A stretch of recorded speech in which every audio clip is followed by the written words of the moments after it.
you will have to understand some significant growth pattern. Life has 7-year circles. It moves in 7-year circles. Just as the earth takes one movement on its center in 24 hours. Now, nobody knows why not 25, why not 23, and there is no way to answer it. It is simply a fact. The earth takes 365 days to take one round of the sun. Why 365? Nobody knows. Nobody need to know. And it does not make any difference if it was moving in 400 days. What difference it would have made to you? Or in 300 days, the question would have remained the same. Why? So remember one thing, any question is absurd if with every answer the question still remains standing the same. 24 hours the earth moves on its own center. Why? Make it 25, make it 26, make it 30, 60, as much as you want. The question stands still the same. Why? Hence I call the question absurd. It will always remain the same. So don't ask me why life moves in 7-year circles. I don't know. This much I know, that it moves in 7-year circles. And if you understand those 7-year circles, you will understand a great deal of human growth. The first 7 years are the most important because the foundation of life is being laid. That's why all the religions are very much concerned about grabbing children as quickly as possible. The Jews will circumcise the child. What nonsense! But they are stamping the child as a Jew.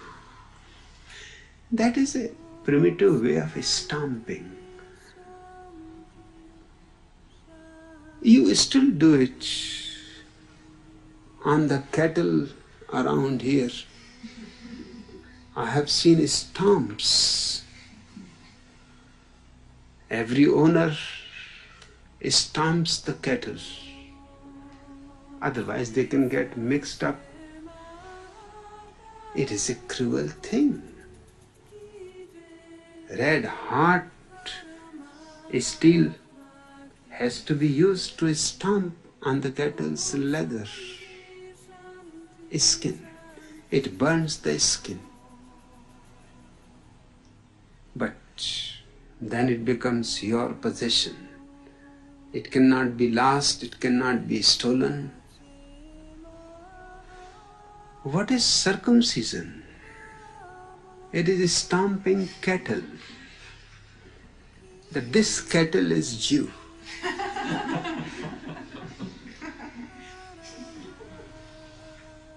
Hindus have their own ways. All religions have their own ways. But you should be known whose cattle you are.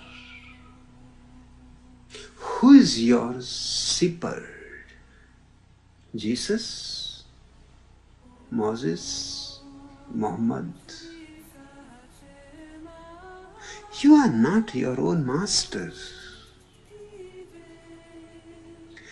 Those first 7 years are the years when you are conditioned, stuffed with all kinds of ideas,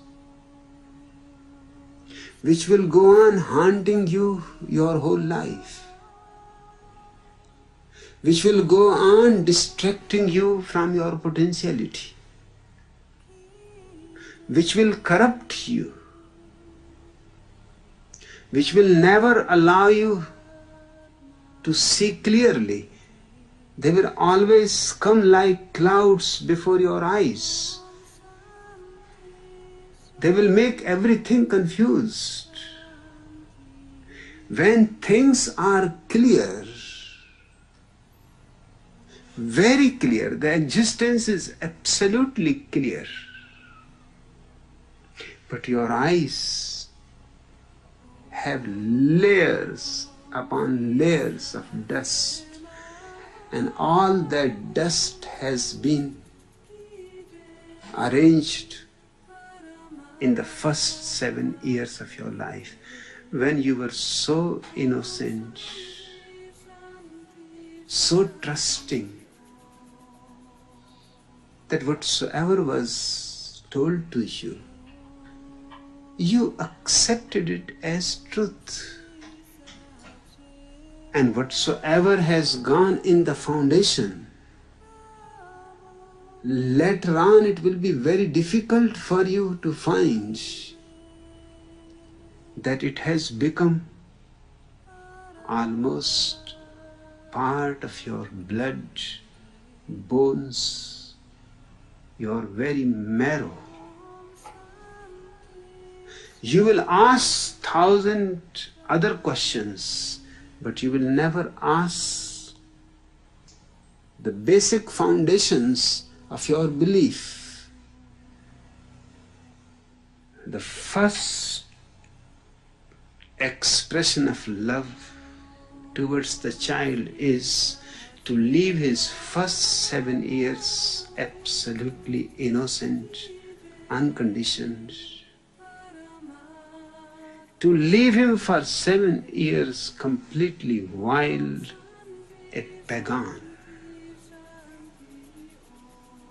He should not be converted into Hinduism, into Mohammedanism, into Christianity.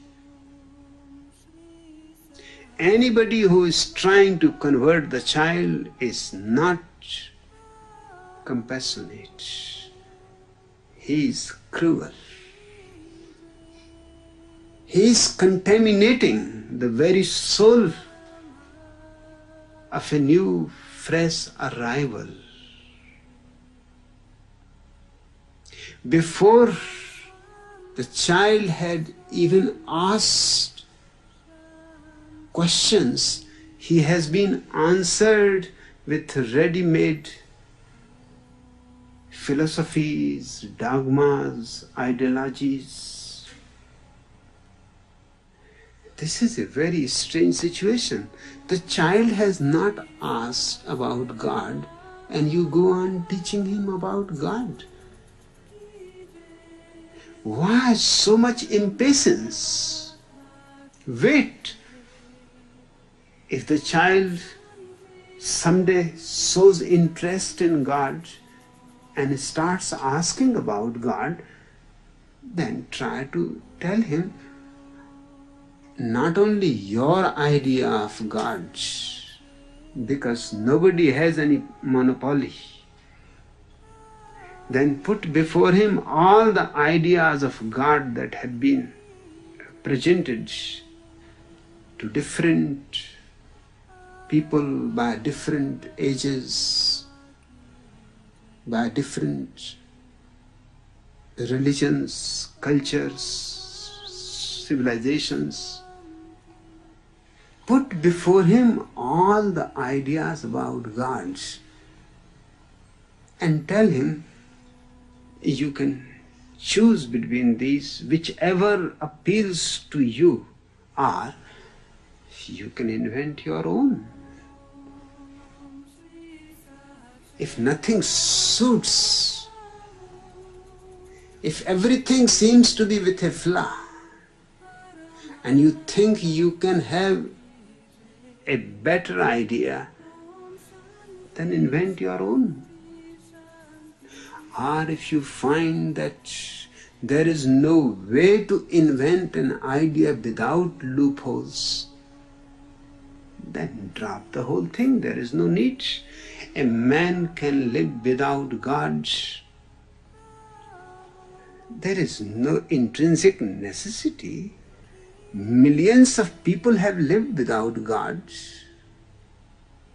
So God is not something that is inevitably needed by you. Yes, I have my idea. That too is in the combination of all these ideas in this collection. You can choose that, but I'm not saying that my idea is the right idea. It appeals to me. It may not appeal to you.